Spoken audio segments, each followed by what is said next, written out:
अस्सलाम वालेकुम। 4वां ट्यूटोरियल शुरू करते हैं। ये ड्राइंग हमने इतना बनाया 3 ट्यूटोरियल में। अगर आप में से किसी ने नहीं देखा है पहले वाले तो आप डिस्क्रिप्शन में देख सकते हैं, तीनों के लिंक मिल जाएंगे आपको। ऑटोकैड में अभी हमने ये बनाया, ये आपको नज़र आ रहा है कि ये येलो कलर है और ये ग्रीन कलर है, ये ब्लू है, ये रेड है, ठीक है। तो जिसको पता है, जिसने प्रिंटर वगैरह यूज़ की हो, येलो कलर जो है वो प्रिंट में सही नज़र नहीं आता। तो अगर आपके पास कोई ड्राइंग आ जाता है और वो येलो कलर में हो तो आपको एक एक चीज़ सेलेक्ट करके चेंज करना बहुत मुश्किल होता है। तो उसके लिए मैं एक आसान तरीका आपको बताता हूँ, जिसको CTB कहा जाता है। आपने CTB से येलो कलर चेंज कर लोगे तो वो बस जैसे ही आप प्रिंट निकालोगे, जो भी येलो कलर होगा वो आपने उसको ब्लू करना है या मंजिटा कलर कर देते हैं उसको। तो वो जिधर भी येलो होगा वो मंजिटा प्रिंट में नज़र आएगा, बाकी आपके ड्राइंग में येलो कलर होगा। तो उसके लिए क्या तरीका है, Ctrl+P दबा के आपके पास ये आ जाएगा, ठीक है। अगर आपके पास ये इस तरह है तो आपने इसको एक तीर मार के इसको ऐसा करना है, ठीक है। इधर से आके आपने ऊपर इधर PDF या जो आपका प्रिंटर है वो सेलेक्ट कर दो। इधर मेरे पास तो प्रिंटर नहीं है अब इधर, तो मैं PDF सेलेक्ट कर देता हूँ। इधर मैं नन की जगह ये जो न्यू पे क्लिक कर देते हैं, ये जो नीचे न्यू है इस पे क्लिक करके फिर ये जो ऊपर वाला है स्टार्ट फ्रॉम स्क्रैच, ये इस पे क्लिक कर देते हैं। इधर फिर आपने कोई भी नाम लिख दो, जो भी आपका प्रोजेक्ट है आप उससे CTB बना दो, तो आपको फिर पता होगा कि ये इस प्रोजेक्ट का है, ये इस प्रोजेक्ट का है, क्योंकि हर प्रोजेक्ट में अलग अलग कलर होते हैं। तो आप उसके मुताबिक बना दो, वो आपके पास सेव रहेगा। तो मैं इधर वैसे ही लिख देता हूँ प्रोजेक्ट 1, ठीक है, नेक्स्ट, और फिर फिनिश कर देते हैं, ठीक है।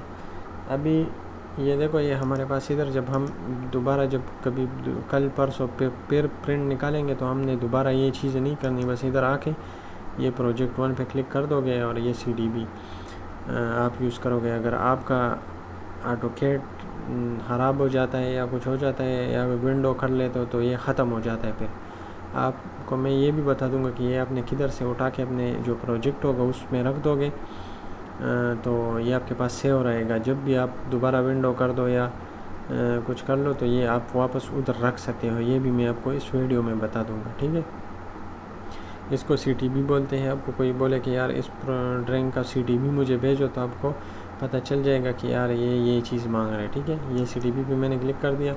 अभी मैं देखो येलो कलर पे इसके साथ जो बटन के साथ ये वाला बटन है इस पे मैं क्लिक किया, मेरे पास ये प्लॉट स्टाइल टेबल एडिटर ये मेरे पास ओपन हो गया। अभी इसमें आपको ये सब कलर नज़र आ रहे हैं, ठीक है। तो इधर से आपको जो कलर चेंज करना है उस पर क्लिक कर दो। अब येलो कलर नज़र नहीं आ रहा है, मैं इसको सेलेक्ट करके इधर से आके आपने इसको मंजेटा करना है, या जो भी कलर आप कर सकते हो जो आपके प्रिंट में सही नज़र आ रहे आप उसको कर दो, ठीक है। ओके कर देते हैं, save as, apply to layout और प्रीव्यू में चेक कर लेते हैं। ये देखो इधर वो जो लाइट है ना येलो कलर में वो मंजेटा में हो गया, ये देखो, ठीक है। इधर भी येलो कलर में था तो वो मंजेटा हो गया। इस ड्राइंग में जो भी येलो कलर होगा वो नज़र नहीं आएगा। अभी देखो, अभी मैं इधर आ गया, देखो इधर वही येलो कलर है, लेकिन उधर मैंने CTB में चेंज कर दिया तो ये इधर से चेंज हो गया, ठीक है। अभी मैं आपको इसका तरीका बताता हूँ कि ये CTB आपने ये किधर आपको मिलेगा। तो आपने इधर ये ऑटोकैड का जो ऊपर बटन है जिसमें A लिखा हुआ है इस पर क्लिक करना है, ठीक है। और इधर सबसे नीचे आके ये प्रिंट पे क्लिक करना है। इसका ये जो एरो है इस पर क्लिक करना है और इसमें नीचे आना है थोड़ा, ये नीचे एरो नज़र आ रहा है, इधर ये नीचे ये मैनेज प्लॉट स्टाइल इस पर क्लिक करना है तो आपके पास ये सारे आ जाएंगे। इधर आपका जो प्रोजेक्ट 1 होगा आप इसको कॉपी कर लो या इस सब को कॉपी कर लो, ठीक है। तो इस सब को मैं प्रोजेक्ट 1 को कॉपी कर लेता हूँ और इसको अपने पास जो आपका फोल्डर होता है प्रोजेक्ट का, ठीक है, उसमें इसको इधर पेस्ट कर देता हूँ, ठीक है। ये इधर मेरे पास ये देखो इस शक्ल में आ रहा है। ये आपका जो भी प्रोजेक्ट होगा ये 5 KB का है, आपने उसको इधर रखना है। फिर वापस इसको आप कैसे रखोगे, इधर से कॉपी कर लो। जब आप विंडो कर लो आपके पास ये फिर ऑटोकैड में ये इधर ये चीज़ नहीं आएगा, ये इधर ये है ना, ये प्रोजेक्ट 1 है ना, ये इधर येलो कलर नज़र आएगा, मिसिंग आएगा जब आप विंडो कर दो। तो आपने फिर क्या करना है, फिर ऑटोकैड इंस्टॉल करके फिर वापस प्रिंट में आके आपने इधर नीचे आना है, ठीक है,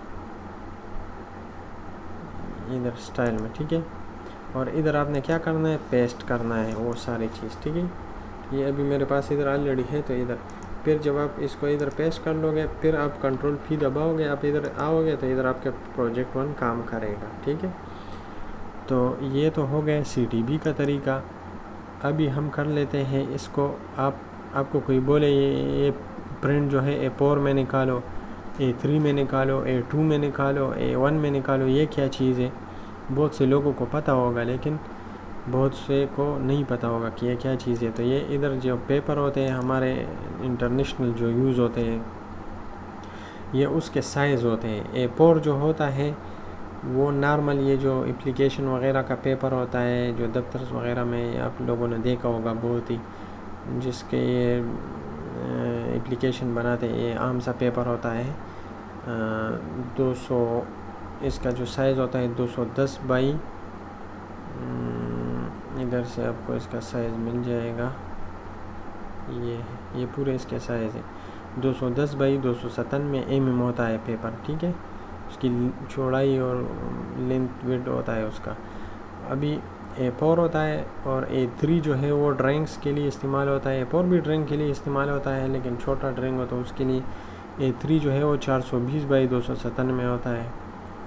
तो आप 2 A4 पेपरों को साथ में रख दो तो उससे A3 बन जाता है, फिर 2 A3 पेपरों को साथ में रख दो तो उससे A2 बन जाता है, फिर 2 A2 पेपरों को साथ में जोड़ाओ तो उससे A1 बन जाता है, और फिर 2 A1 ड्राइंगों को साथ में जोड़ाओ तो उससे A0 बन जाता है। तो ये मैंने आपको ऐसा बात बताया कि आपको बहुत अच्छा तरीके से समझ आया होगा कि ये कितना साइज़ होता है इसका।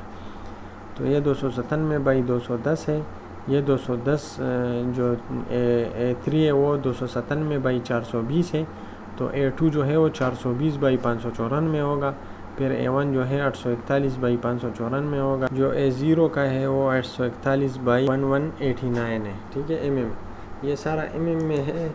तो ये साइज़ हो गए पेपर के। अभी आपको कोई बोले A3 में मुझे प्रिंट निकालो, तो आपने इधर से प्रिंटर सेलेक्ट करना है, इधर से आपने पेपर, इधर से आके ऐसे जो ब्लीड वाला है NC फुल ब्लीड, ताकि इर्द गिर्द जो है कोने ना हो उसके, ये वाला सेलेक्ट करना है, ठीक है।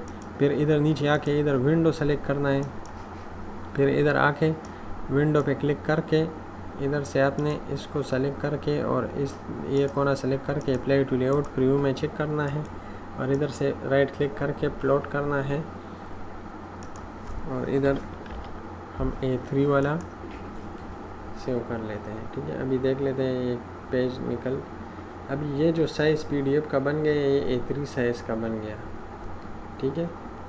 तीसरा तरीका इसमें मैं ये बताऊंगा कि हमने इसको सेव करना है। ज़्यादातर लोगों को ये पता नहीं होता, तो वो जब ऑटोकैड इंस्टॉल कर लेता है, अगर उसका ऑटोकैड 2013 है तो उसका जो डिफ़ॉल्ट सेव वाला सिस्टम होता है वो 2013 में सेव करता है। अगर उसने 2018 वाला ऑटोकैड इंस्टॉल किया अपने सिस्टम में, तो जब वो कंट्रोल इस दबाता है या सेव करता है तो वो 2018 में सेव हो जाता है, तो वो किसी और को वो ड्राइंग देता है। तो अगर उसके पास प्रीवियस वर्जन है, मतलब आप मेरे पास 2013 है और आपके पास 2007 मतलब 2007 वाला ऑटोकैड है, तो अभी आपको पास वो ड्राइंग नहीं खुलेगा क्योंकि आपका ऑटोकैड पुराना है। तो उसका तरीका क्या है कि मतलब जब भी आप ऑटोकैड इंस्टॉल करो आपने OP एंटर दबाना है, ठीक है। ये ऑप्शन वाला कमांड मैंने दबाया, जब आप ये दबाओगे आपके पास ये ओपन हो जाएगा। आपने इसमें ये जो ऊपर बटन दिए हुए file display open and save, आपने इस पर क्लिक करना है। आपने इधर ये ऑटोकैड 2013 ड्राइंग DWG, आपने इसको क्लिक करके आपने जो 2007 वाला है, जो आपसे ऊपर वाला जो होता है, आप कोशिश करो उसमें सेव करो, तो वो सब के पास फिर ओपन होगा। अभी ये जैसे DXF है, अपने इधर DWG सेलेक्ट करना है, ये 2007 DWG, और इधर से आपने अप्लाई और ओके करना है। अभी मैं जो भी ड्राइंग सेव करूँगा, अभी कंट्रोल इसमें मारूँगा और ये ड्राइंग 2007 में सेव हो गई। अभी आपके पास अगर 2006 है तो ये उसमें भी नहीं खुलेगा। 2006 के लिए आपने 2004 में सेव करना है या 2006 में सेव करना है। तो ये तरीका सेव का बहुत से लोगों को ये भी नहीं पता होगा, वो उसके पास जो है ड्राइंग नहीं ओपन हो जाती और फिर वो बोलता है ये क्यों, क्या मसला है इसमें। तो ये प्रॉब्लम होता है। अगर आपको कोई ड्राइंग भेजे और वो ओपन नहीं होता तो आप कोशिश करें, उसको बोलो कि इसको मेरे पास 2013 वर्जन है तो आप इसको थोड़ा नीचे 2013 में सेव करो ताकि मेरे पास ये ओपन हो जाए। मिलते हैं अगले वीडियो में। अल्लाह हाफिज़।